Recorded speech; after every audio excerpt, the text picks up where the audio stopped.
We turn now to a consideration of the role of television, movies, and dance crazes in this period at the beginning of the 1960s.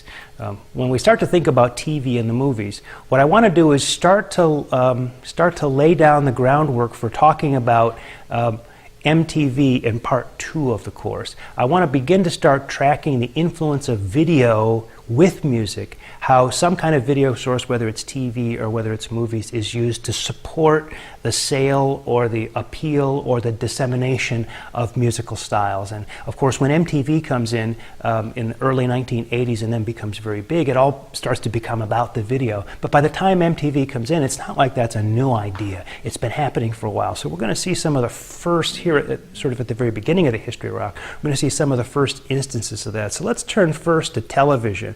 We talk about television in rock music during this period. Really, the first place we have to go is to American Bandstand and the success of that show. Now, American Bandstand started out on WFIL in 1952 in Philadelphia, Pennsylvania, as a local show, the kind of show that was a kind of an adaptation of a disc jockey radio show. So instead of just having a disc jockey play song after song, popular songs that were on the charts and this kind of thing, you would have a disc jockey play those songs on a camera, and you have kids come in and dance. And it was a way of providing local programming when you didn't have national programming to play. Lots of times this would be done after school during the day. When there wasn't a high demand for primetime or for national programming to be played. What happened with American Bandstand is in 1956, the original host of American Bandstand, a guy by the name of Bob Horn, got himself into some trouble. I want to be careful what I say because I don't want to condemn a guy on charges that I'm not personally, familiar with. But what seemed from the sources that I've seen and the reports that I've seen, it seems like Bob Horn maybe got a little bit too close to some of the kids that were on the show there. I know that he was, I think there's a report that he was in fact arrested for drunk driving. There are some other things going on. Whatever was happening, you can't have a host who has, even if these things weren't true, you can't have a host where any of that kind of doubt is hanging over his head, especially in the mid-1950s if you want, white middle-class kids to have their parents allow them to watch a show. So Bob Horn was out, fair or not, he was out, and Dick Clark was in. In fact, Dick Clark was doing the radio version of American Bandstand at that time, and so came over from the radio version and became the permanent host of American Bandstand. He really had the touch with that show.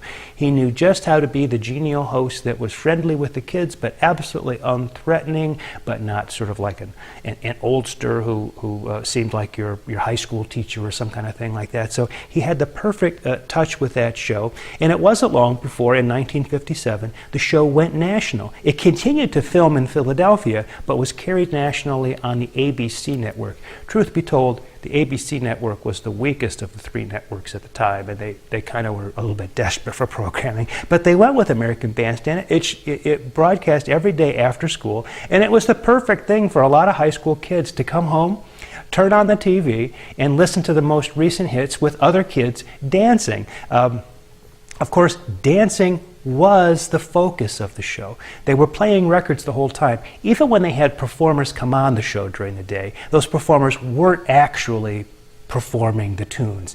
They were lip syncing. In other words, they would be just sort of singing along, but the record would be playing in the background. Now, for some of the teen idols, that might have been the best way to do it. Maybe you didn't really want to hear these guys sing live, but that was the way it went. It really didn't matter whether it was a talented performer or not. Now, he had some other shows that would play on the weekend where there would be actual live performances, and those also went under the American Bandstand title. So if you're looking for videos on YouTube or wherever and you see one that's not lip synced, it's probably not from the daytime show that we're talking about here. But anyway, this idea of focusing on dancing really is going to lead, as we get to the end of this particular segment, in talking about the dance craze that comes in with Chubby Checker. But before we do that, let's talk a little bit more about TV and movies, then we'll come back to the dancing end of it. Other important TV that we should think about when we think about the history of rock and roll are the variety shows. This is somewhere where you could have heard a a rock act actually perform on television. And most of these variety shows were live, so if you go and look for old variety show performances of Elvis Presley or Jerry Lee Lewis, I mean, they're not lip-synced at all, you can tell. And they're exciting from that point of view. Probably the most important of the variety shows and long-standing of the variety shows was the Ed Sullivan Show. And so those performers who got a spot on Ed's show really got a very big national audience on Sunday nights. Another important person, we'll return to him a little bit later in this week's lectures, is Ricky Nelson. Ricky Nelson was on the very famous or very popular television show during the 1950s called Ozzie and Harriet. Boy, if you want to know what, sort of clean, middle-class, white, suburban living was like in the 50s, you can watch Leave It to Beaver, Father Knows Best, or Ozzie and Harriet. Now, it turns out that Ozzie Nelson was a band leader, a big band leader, and his wife Harriet was a singer, and so they were able to help Ricky Nelson develop a career. We'll talk about that a little bit later, but nevertheless, Ricky Nelson was able to perform these numbers on the television show, and so this is in the late 50s, the early 1960s. So this begins to sort of lay down a marker of where popular music and rock and roll on television is going to go, but by far American Bandstand is the most important television influence that we need to think about.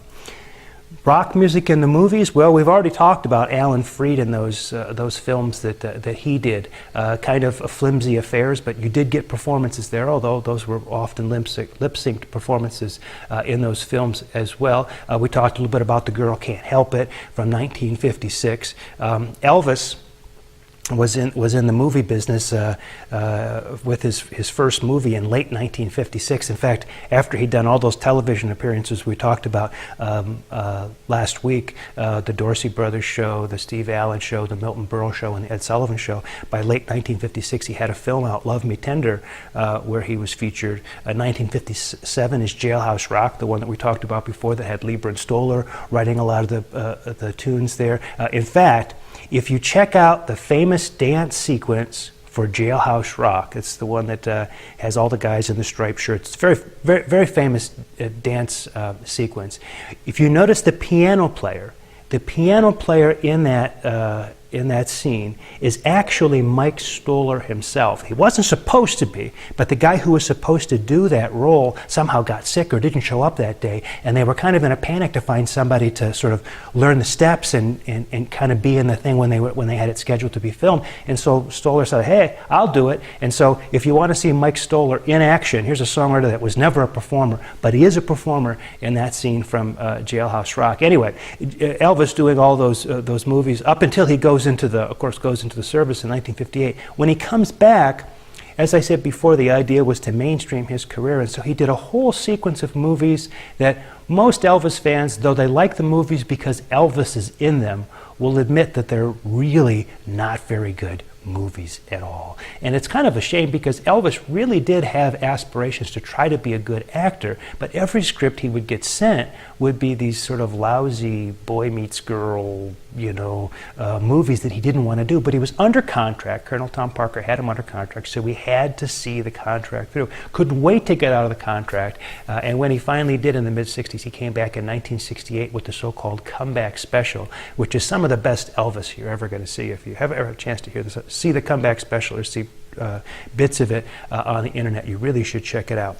Anyway, so in terms of music in the early 1960s, every one of those Elvis movies had a couple of songs, and there was a soundtrack album to go with it. So they were essentially used to market Elvis Presley. If you want to check out a couple of those, maybe the two best ones are Blue Hawaii from 1961 or Viva Las Vegas from 1964. We've already mentioned Frankie Avalon and Annette Funicello doing these kinds of rock and roll beach party kind of movies during the 60s. A couple of interesting ones maybe are the movie Beach Party from 1963, which actually features Dick Dale, a surf guitarist. We'll talk about him in a little bit. Or Beach Blanket Bingo from 1965. The important thing, I guess, about the Beach Blanket, the Beach Party movies and all of this is to understand that there was beginning to develop a market for teen movies. And once you've got teen movies, you can start selling teen music through those movies. And of course, as we look toward MTV and the marketing of singles through MTV in the 1980s, we see the precursors. We're also going to talk about the Beatles next week, and A Hard Day's Night and Help and their movies and all that goes with it. And so this is all, of course, a precursor, or in some cases, movies that are happening at the same time as those Beatles movies. Before we finish this segment, let's talk a little bit about Chubby Checker, the twist, and the dance craze that was in large part fueled by shows like American Bandstand. Interesting thing about a dance craze is that it's not about the musicians at all. It's not really about the performers at all. It's not even really about the songs at all. A dance craze is about dancing. And we're going to come up against this same issue, this kind of difference in what's important when we talk about the disco, the rise of disco in the late 1970s, and why so many rock and rollers hated it so much. One of the reasons why they hated it so much is that disco never seemed to be about the music. It didn't matter how lousy the music was. Not that I'm saying all disco music is lousy or anything like that, but I'm just saying. It doesn't matter how lousy the music is. So long as it's got that beat and people can dance to it, it's all good. And for people in the rock generation who thought it really was about the music, it really was about the writing, it really was about the playing, disco was the antithesis of all that. Well, you can see that happening in this dance craze that sort of gets started here in 1960. The big track that starts it all is a track called The Twist, #1 in 1960, recorded by a guy whose name is actually Ernest Evans, but they decided when they recorded it to call him Chubby Checker. So if you think about Fats Domino, then you get Chubby Checker. Aha, that's where they got it. In fact, the record itself is a duplicate. That is, I talked before about cover versions and how you could do your own version, and that was the kind of thing that happened in pop music all the time. But when you did one of these versions that was exactly like the other record, that maybe was a little bit less defensible when we talked about the issue and the controversy surrounding that. Well, this record by Chubby Checker, The Twist, was in fact a duplicate. It was a duplicate of a record that had been done by the songwriter Hank Ballard. So Hank Ballard, an African-American musician who had written the song and recorded it, and it was such a close copy that Hank Ballard tells the story, used to tell the story anyway, that he was in a pool one day at a hotel when he was on tour, and somebody had the radio on, and all of a sudden he hears this song come on the radio, and he says, finally I'm getting some crossover airplay on white radio, and the announcer comes on the end and says, that was The Twist by Chubby Checker. The artist himself, Hank Ballard, thought it was him on the recording. That's how close a duplicate it was. Why was it a duplicate? Well, Dick Clark was involved in the publishing and all of this, and of course he didn't have any money in the Hank Ballard record, so he made sure he had money in publishing in The Twist, and then he played it on his show. This is the kind of thing that the payola people were looking into. Is this really a legitimate kind of thing to do? Anyway, the record launched a whole craze for the twist, and wherever you went in a club or dances or things like that, everybody was doing the twist. And it wasn't just the twist. After a while, there were all kinds of dance steps that you learned, and there was a song to go with it. And the perfect place to get that song on was American Bandstand, which was about the dancing anyway, so you could see these young kids dancing. Dick Clark used to say that he thought the twist was maybe one of the most important songs in the early history of rock music, because it was a song that even adults could admit they liked. And he said that when they first started doing American Bandstand, he thought it was about kids watching kids dance. But he very soon discovered that older people liked to watch the kids dance too. And The Twist was that song that allowed people to say they liked rock and roll. If you want, it was sort of like the final step in crossover for rock and roll, and now it was no longer dirty, but it was fun. It was good, clean, wholesome fun. And Dick Clark went a long way toward making that happen. And The Twist was a song that was instrumental in making that whole thing come together. We talked before about these white cover versions transforming everything that had to do with sexuality in some of these rhythm and blues songs into dancing. Now we get to The Twist, we get to American Bandstand. The transformation from sexuality to dancing is officially complete. Now, there's nothing sexual about this dancing. It's all good, clean, wholesome fun, and this is sort of what this whole thing is about at this particular period. And we've gone the full circle, or we've gone the full transformation now, and now it's really about dancing with no sense of sexual suggestiveness. Well, having said that, this is what the teenagers were, the music that we've talked about so far is what the teenagers were thinking about during this period. In the next video, we're going to talk about what their older siblings had turned to. The idea of what would be happening after you put childish things away, went off to college, still wanted to be involved in popular music. What kind of popular music would you listen to? Well, one of those kinds of music would be folk music, and that's what we're going to talk about next.